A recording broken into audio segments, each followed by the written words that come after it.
Coming up on 5 Alive News in just a few minutes, tearful goodbyes as Oklahoma's 2120th Army National Guard unit prepares to leave for the Middle East. Details on that coming up.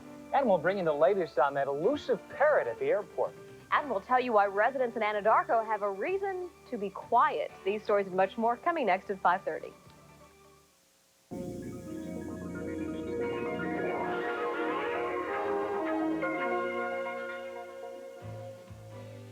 Jennifer Eve, Jerry Adams, Chad Myers Weather, and Jerry Parks Sports. This is 5 Alive News. The towns of Wewoka and Kanawha turned into a farewell committee this morning as more than 500 said goodbye to Oklahoma's 21st 20th Army National Guard unit leaving for the Middle East. Hugs, kisses, and tears as moms and dads said goodbye to their families. Adjutant General Don Farrell says he's stunned by the patriotic support. The 21st 20th 1st Oklahoma National Guard unit called to active duty since 1950. Unit's mission includes intensive training at Fort Sill, then on to the Mideast, where the group will support U.S. combat troops. The group will be gone 3 months, maybe longer. 5 Alive's Cindy Wall was there at dawn as the unit prepared to leave. At daybreak, the 2120th Supply and Service Company readied for departure. Take care of our boys for us. Make sure they do it safe. If they do it safe, training will be right. Bring them home to us, and you'll do a good job. Tears were shed as final goodbyes and hugs were exchanged between guardsmen and their families. Soon horns bid farewell to the familiar Wewoka Armory. Good luck, boys! The convoy traveled through downtown Wewoka before beginning the journey to Fort Sill. I'm coming to watch our heroes go by. Bye, Johnny. Many of the townspeople wiped away tears as family and friends drove by. It's okay. Just so they come back. Yellow ribbons all over my house. They gotta come back. Hey, be careful there. This send-off was just the boost these guardsmen say they needed today. Makes you feel very important. The support we had makes you feel real good, makes things go a lot smoother for you. And these men and women know the support will continue even after they arrive in the Mideast. Today has been an emotional one of goodbyes, but now the guardsmen say hello to Fort Sill and Operation Desert Shield. My goodbyes is I got another job to do, so all my crying I'll do later on. Cindy Wall, 5 Alive News. Now that the Guard unit is at Fort Sill, the group is officially part of the active duty Army. The unit may train as long as 6 weeks at Fort Sill before leaving for Operation Desert Shield.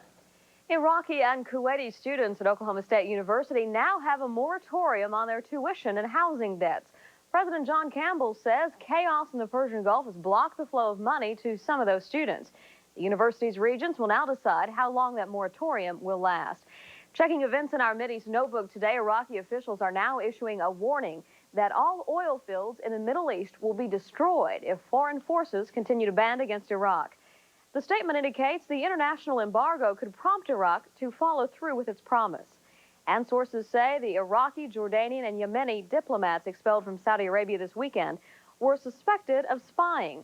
One diplomatic official says the alleged spying was aimed at a northeastern province where most U.S. troops are stationed.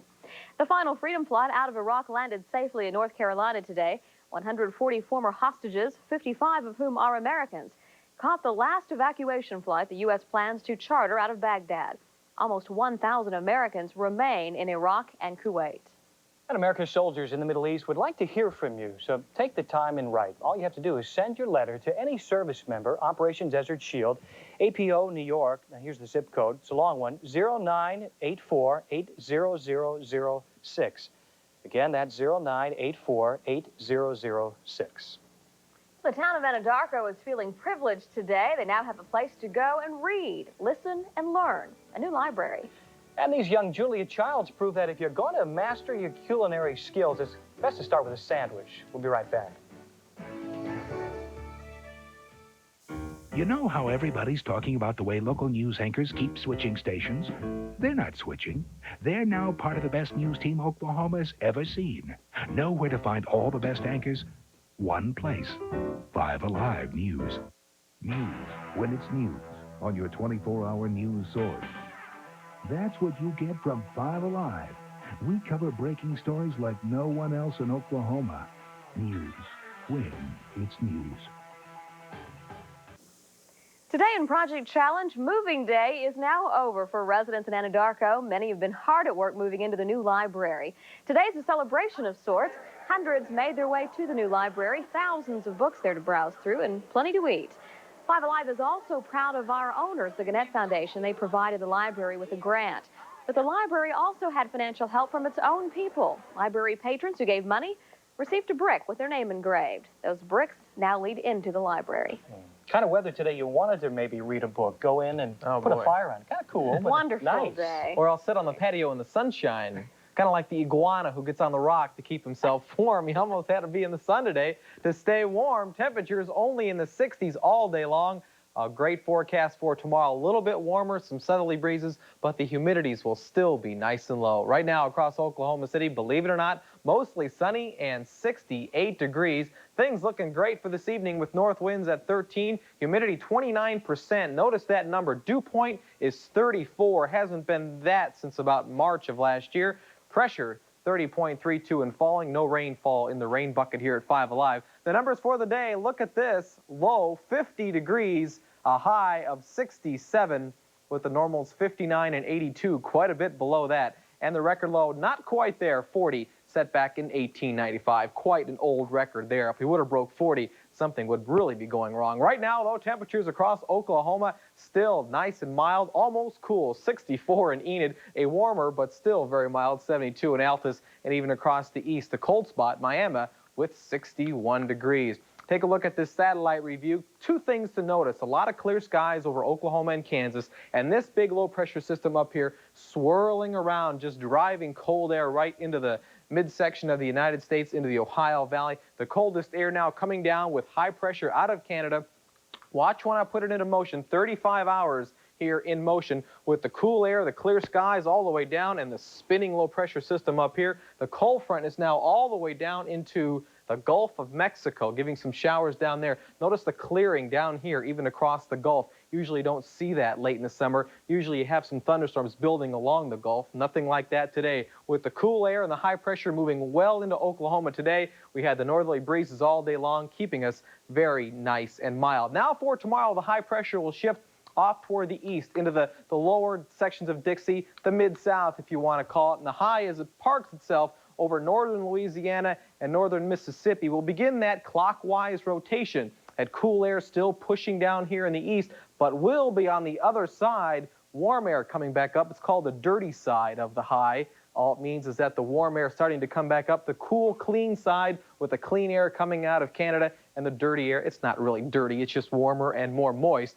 as it comes up out of the south. We'll be warming up here in Oklahoma with southerly winds tomorrow rather than those north winds keeping us cool. Tomorrow in Kansas City, 75, Dallas, 80 degrees, and Denver only 79. Still some cool temperatures here, 62 for our friends in Philadelphia, Pennsylvania. Oklahoma City looks like this for tonight, clear and cold, a low of 46 degrees. Gonna almost turn on the furnace. I woke up this morning with a cold nose because I had the windows open last night. Tomorrow, warming back up to 78, sunny and a little warmer with southeast winds from that high to our east, 10 to 15 miles per hour. And then for the next 5 days, the forecast, you can remember sunshine with normal temperatures, or at least approaching normal, Tuesday, Wednesday, and Thursday. And overnight lows, look at this. Monday, that's this morning, 46 degrees, and then going back up toward normal Thursday and Friday. And the Old Farmer's Almanac is now available, and it says an old-fashioned winter for east of the Rockies, which means snow, cold, and more cold. Something so we'll to look watch forward it for to. you there. It also has a few other helpful hints. If you want to have a boy, the woman wants to put a nickel in her mouth. Is that right?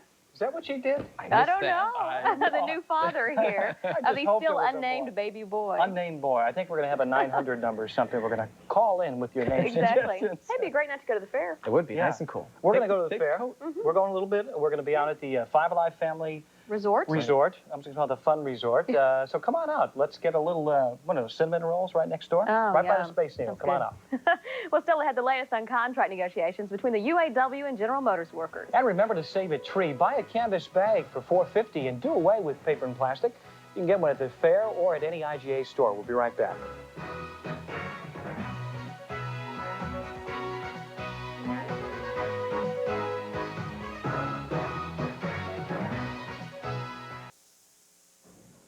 Oklahoma City police have identified the ride inspector killed yesterday in a freak accident at the State Fair.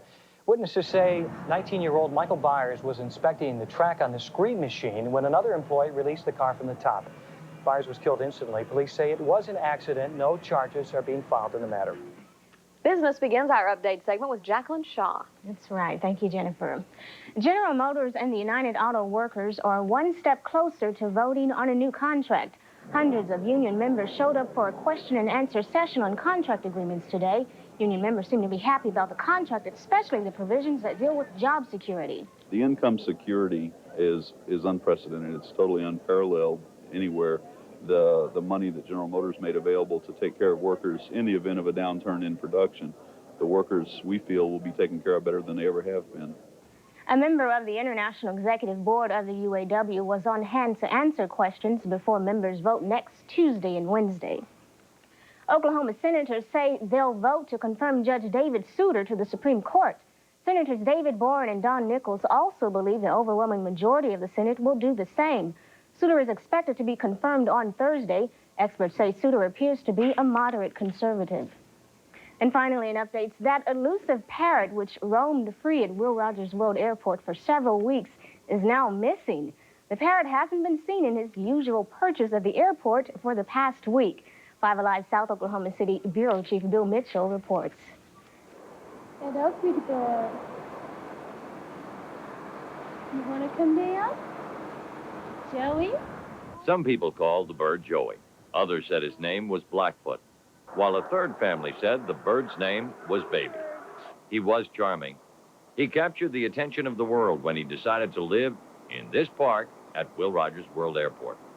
The bird became famous. His story went around the world.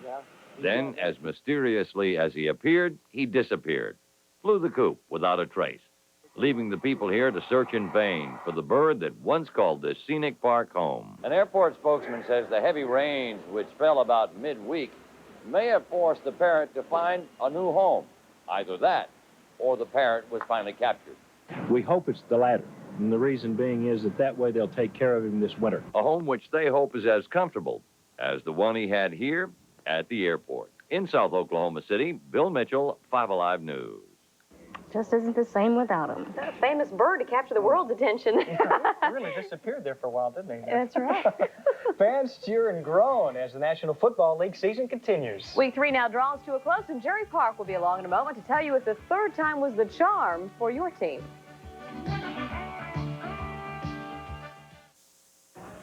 More NFL today. Hope your favorite team won. Mine did not. Green Bay. What is your favorite team? She knows. Green Packers. Bay. The Green Bay Packers? They were losing. Disappointing. Well, the magic has gone out of there so far right now. But they'll come back. They'll win. They got to play the Cowboys sometime. As we head into Week 3 of the National Football League season, 6 unbeaten teams and 6 yet to win one. Well, that changed today as unbeatens played unbeatens and yet to wins played yet to wins. Here's the scoreboard. Cincinnati jumped out to a 31-7 halftime lead over the Patriots en route to a rout, and the Bears had a wild win over the Vikings. The Bears led 16-9 late in the fourth quarter when Wade Wilson hit Hassan Jones on this 17-yard touchdown pass. Tied now at 16. Then with 30 seconds left in overtime, gang staring us right smack in the face. Vikes to punt, but the snap is fumbled. Bears recover, and they take over. 3 plays move it to the 35, where Kevin Butler iced the win with a 52-yard field goal with 4 seconds left. The Bears unbeaten on the season. Elsewhere today, Billy Joe Tolliver threw 2 touchdown passes to lead the Chargers to their first win of the season. Kansas City rebounded from last week's loss to Denver to spoil the Packers' magic. Houston won its first behind 3 touchdown passes from Warren Moon. The Saints put the first mark in the win column this season, beating Phoenix. A couple of unbeatens played in the Meadowlands today. The Giants and Dolphins. Giants won it, and Washington held off the Dallas Cowboys for a win in RFK Stadium. The Dolphins and Giants, Phil Simms back to pass late in the first half, spots Mark Ingram on the left sideline. He takes it. He does not get in, but he gets it close enough. Close enough, friends, for a few plays later for Otis Anderson to score his first of 2 touchdowns on the day, each from the 1. The second touchdown was set up when the Dolphins' Dan Marino back to throw a pass. It is complete as he scrambles but fumbled, and the Giants recover. Miami fell from the ranks of the unbeaten big time, 20-3 to the Giants. Cowboys and Redskins now. Dallas scores when Troy Aikman pitches to Emmitt Smith, who takes it in from the 2. First NFL touchdown for Smith. Cowboys moving again late in the game, down by 4, but Todd Bowles picks off Aikman's pass, and he runs down all the way almost, and the clock runs down. Skins beat Dallas by 4-19-15. The Cowboys are very close, reportedly, as I watch my glasses go off. The Cowboys very close to a deal with New Orleans for quarterback Steve Walsh, but there are all kinds of folks saying different things. Walsh, for example, says Coach Jimmy Johnson told him there's a lot of activity going on.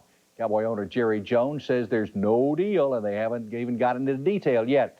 Well, according to a radio station in New York, somehow they are supposed to know these things. This radio station in New York says that Walsh has already cleaned out his locker in Dallas. Now, Walsh is in Washington, so, well, whatever. We'll find out a little bit later. Let's go back to the scoreboard for the partial scores tonight.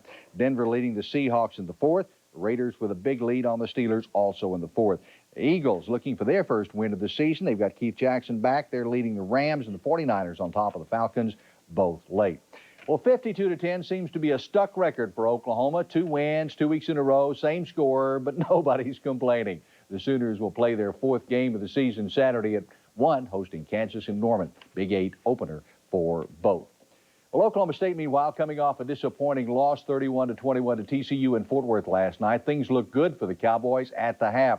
The Frogs scored first, but the Cowboys came right back. Watch this great fake here. I saw it from 2 different angles, and both shooters missed it. Great fake to Hudson on a 4th and 2, and everybody took the fake, and Kenny Ford rambled 44 yards for the tying touchdown. Cowboys took a 14-7 lead when Earl Wheeler from the TCU 43 takes the snap, rolls left, waits until Curtis Mayfield gets behind a Frog defender. Touchdown. Cowboys led 21-7 at the half. Pat Jones said the key play, however, came in the 3rd quarter. The biggest play in the ball game, I think, was Clay's scramble, I believe on 2nd 19 after a penalty. You know, they had started moving the ball, and we had him sacked. And of course, he's a very fine athlete, which we knew.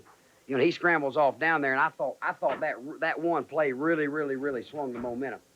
Well, TCU scored 24 unanswered points in the second half, including this backbreaker. Jason Cauble picks off an Earl Wheeler pass on the 41 and roars back for the touchdown. The final 31-21, TCU over OSU.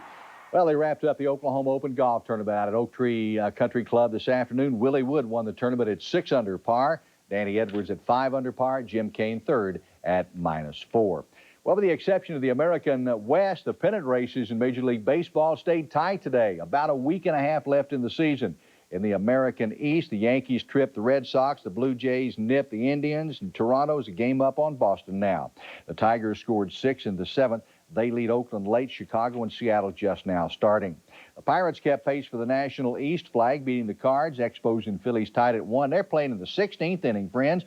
The Mets remain 2.5 back of the Pirates, beating Chicago. Cincinnati knocked off another game of their magic number, winning today. And the Giants lead the Dodgers in the 8th. And don't forget, wrap up the Sports Week tonight at 10 with our weekly award ceremony. They call it Parks Plaudit.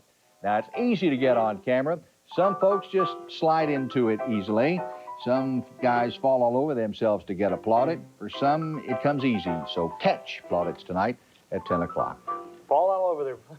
Stick it on plaudits. Well, yeah, and don't forget the Teenage Mutant Ninja Turtle as it falls into the bullpen. That's just another highlight tonight on Parks Plaudits. Good to see Willie Wood win, too. Yeah, it really was. And you were in a good shape on that OSU-TCU deal. Either way it went, you liked it, huh? Either way, I was fine, but I'll tell you what, it was a very good, exciting football game right down to the end. A lot of TCU highlights, too, I noticed. Whoa! I would... What? Me Personal worrying? preference, right? Thanks, Jerry. When we come back, meet the young chefs behind the awesome sandwich at the State Fair. And stop by the State Fair tonight, 6 o'clock. The Lights, Laps, and Llamas Parade begins in front of the arena. 7 o'clock, the Armadillo Races at Barn 9. And at 9 tonight, the Sooner Sensations and Sweet Adelines on the B-52 stage.